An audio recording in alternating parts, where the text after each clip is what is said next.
It's finally starting to feel like autumn. Let's try the espresso makeup trend on my very fair skin.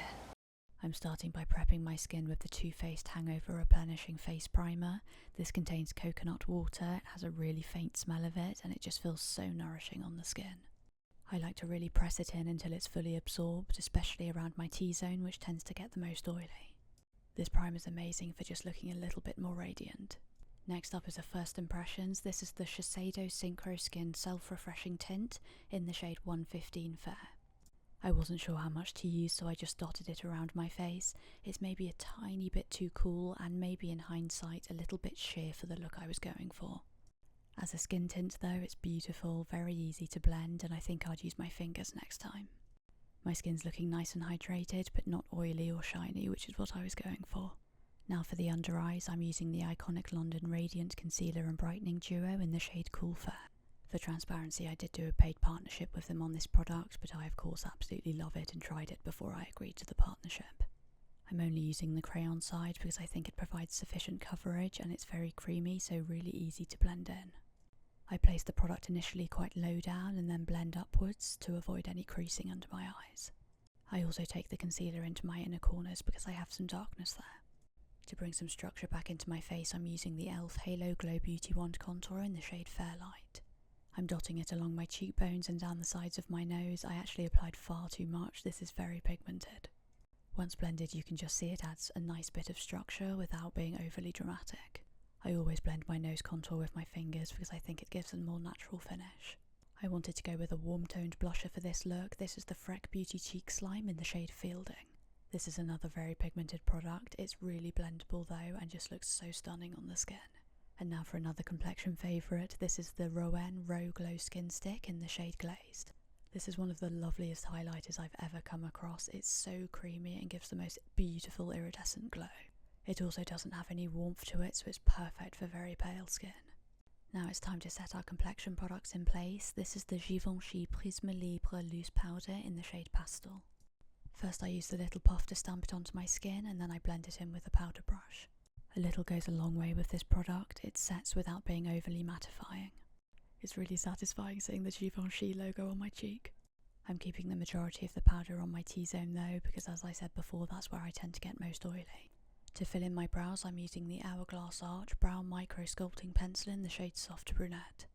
As always, I'm starting by brushing my brows up using the spoolie end, and then I use the pencil to fill them in.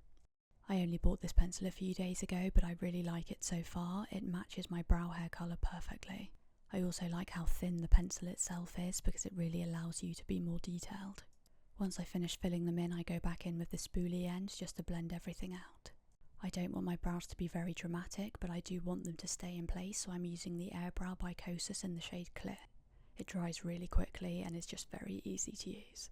Now onto the main event, which is the eyes. I'm tightlining my upper lash line using the Huda Beauty Creamy Kohl Liner in the shade Very Brown. Then I'm just blending it out with my finger, a little bit of demonic eye action there. It really gives the impression of a thicker lash line, which is exactly what we're going for. I don't usually prime my eyelids for eyeshadow, but I want to experiment today. This is the Urban Decay Eyeshadow Primer Potion in the original formula. I wasn't sure how much to use, but I just blended it out with a brush and it seems to have neutralised my lids quite a lot. I'm going to use the Shadow Gallery eyeshadow palette by Clio. This has such a good range of shades and I find the formula really blendable. I'm going to start with this lighter shade and I'm just using it to set the primer. It also helped to neutralise any remaining purple or blue on my lids. Next I'm using this medium brown shade to start building up the colour in my outer corners. This is also going to act as a transitional shade for when I start applying the warmer browns. I'm taking it really slow, picking up a tiny bit of product at a time, and as you can see I'm using a very small brush. Now I'm starting to build up that chocolate brown shade with the same brush. I'm using circular motions to blend it in and I'm starting to take it above the crease as you can see here. I want to create quite a lifted dramatic shape with this brown. After a lot of blending it's starting to take shape. I'm also keeping the pressure gentle for a more seamless blend. Once I was happy with the shape on the upper lid, I took the product along my lower lash line with a thin brush. Then I went back in with that same small brush I was using originally to blend it in. Then to marry together the inner corner and the outer corner, I'm using this transitional shade. I'm just sweeping it along the lid with this bigger fluffy brush. Then after curling my lashes, I used this Huda Beauty One Coat Wow mascara. It's been my absolute go-to recently. I thought maybe a brown mascara would be better for an espresso look, but actually I think black gives better definition. I ended up getting some of the mascara on my lids, so I used this lighter shade as a highlighter to try and blend everything back once I'd fixed it. Then I did the other eye off screen and just made sure they were even. In hindsight, I do think better blending in the crease and a brown liner would have made this look so much better. Sticking with the theme of warm undertones, I'm using the Huda Beauty Lip Contour 2.0 in the shade Warm Brown to line my lips. This liner is the perfect balance of waxiness and creaminess in my opinion. Then I'm filling in my lips using the Huda Beauty Liquid Matte Liquid Lipstick in the shade Trendsetter. The formula is very thin, which I love because it means it doesn't bubble throughout the day.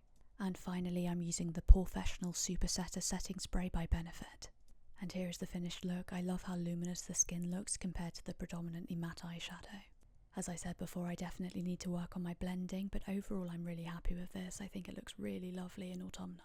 I'll link every product I used in the description box, and I will see you very soon for another makeup video. Please leave any suggestions in the comments.